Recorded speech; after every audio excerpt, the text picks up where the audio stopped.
Bonjour, pour la cinquième étape, nous passons à l'application pratique, préparer les enfants à la vie. Une information n'est utile que dans la mesure où l'on peut s'en servir dans sa vie.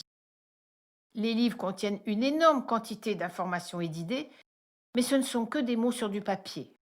La seule façon d'acquérir un savoir, c'est de se servir de ces informations et de ces idées afin de tester si elles sont ou non utilisables et efficaces dans le monde réel. L'éducation d'un enfant ne doit pas se limiter à ce qu'il étudie et apprend pendant sa scolarité. S'en contenter ne couvre pas tous ses besoins pour apprendre à se débrouiller dans la vie de tous les jours et le prive de ce qu'il lui faut connaître afin de pouvoir être à l'aise dans le monde de la vraie vie d'adulte. C'est en cela que l'école à la maison a un énorme avantage sur l'enseignement traditionnel. Dans ce cadre, vous pouvez travailler avec votre enfant pour lui montrer comment accomplir les activités de la vie de tous les jours et lui apprendre à faire face à diverses situations d'une vie d'adulte.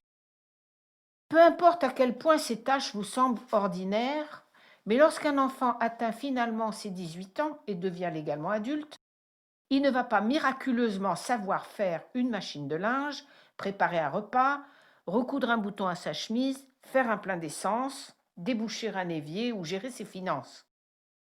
Ce sont des choses que l'on n'apprend pas à l'école, mais ce sont des choses importantes que tout enfant doit apprendre au fur et à mesure qu'il grandit. C'est l'occasion de lui montrer que ce qu'il a appris à l'école peut ou pourra lui servir dans la vie courante. Les poids et mesures, par exemple, peuvent servir dans la vie pour faire la cuisine ou la pâtisserie, pour trouver la meilleure place pour les meubles et pour déterminer la quantité de lessive à mettre dans la machine à laver. La géographie peut être utile pour lire une carte et faire un itinéraire d'un point A à un point B. Les mises en pratique servent à améliorer l'assimilation de ce que l'on a sous les yeux par écrit pour obtenir le résultat attendu, qu'il s'agisse d'une recette, d'une carte ou d'un mode d'emploi.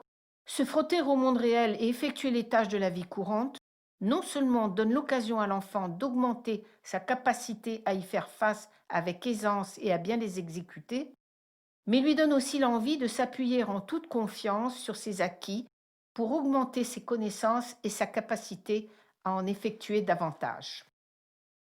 C'est l'occasion de le laisser s'affirmer, d'exprimer ce qu'il veut vraiment apprendre en fonction de ses centres d'intérêt. Il aura alors très envie d'apprendre et trouvera cela plaisant, et ce le sera pour le parent comme pour lui.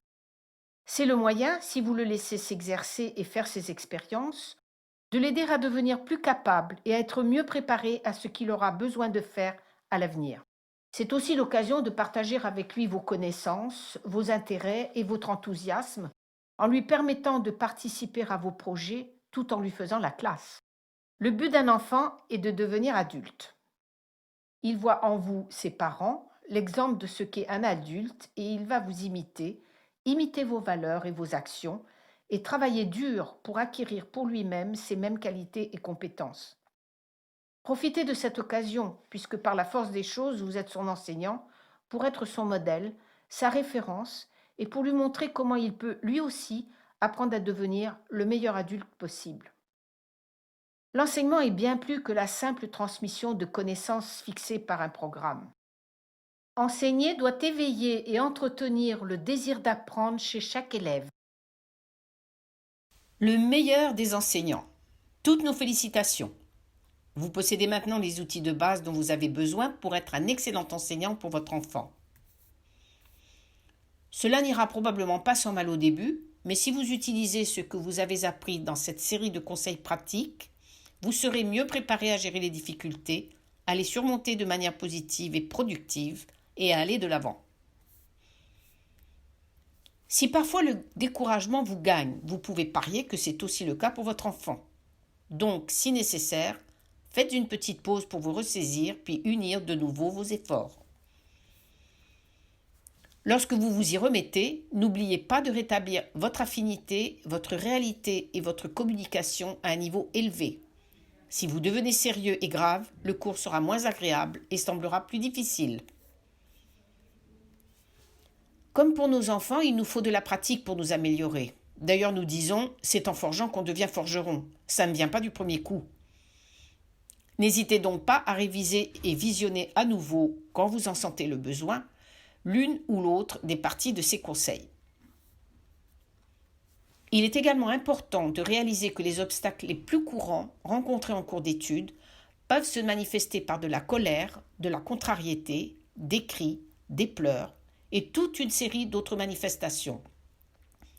Alors n'en faites pas une affaire personnelle et ne vous laissez pas décourager de faire tout ce que vous faites de bien.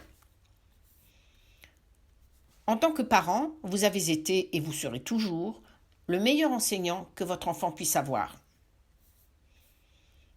L'avenir du monde est entre nos mains, car en formant nos enfants, nous les préparons à ce que le futur nous réserve. Ron Hubbard. Quelle est la suite de cette série de conseils pratiques?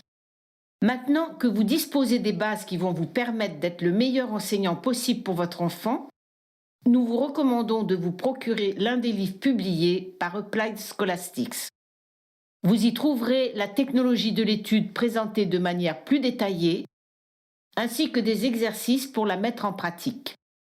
Vous verrez comment aider votre enfant à tirer le meilleur parti de son travail scolaire, comment l'aider à résoudre les problèmes rencontrés pendant ses études et à développer les connaissances dont il a besoin pour pouvoir apprendre par lui-même de manière autonome tout au long de sa vie.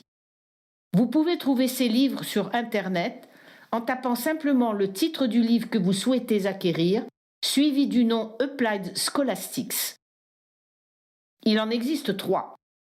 Apprendre comment apprendre pour les élèves jusqu'au CM2. Savoir étudier paré pour la vie pour les élèves de collège et jusqu'à la classe de seconde. Le manuel des bases de l'étude à partir de la classe de première et au-delà, y compris pour les études supérieures, également recommandé pour les parents et les enseignants qui veulent avoir une vue plus complète de la technologie de l'étude. Il existe aussi des posters qui seront prochainement en ligne. Le premier traite du comportement de l'adulte vis-à-vis de l'enfant et le deuxième de la façon dont un enfant peut contribuer à la vie familiale. Ces 2 posters peuvent vous aider à mieux comprendre votre enfant et mieux communiquer avec lui. Le troisième présente 10 principes qu'un enseignant peut appliquer pour lui faciliter la tâche.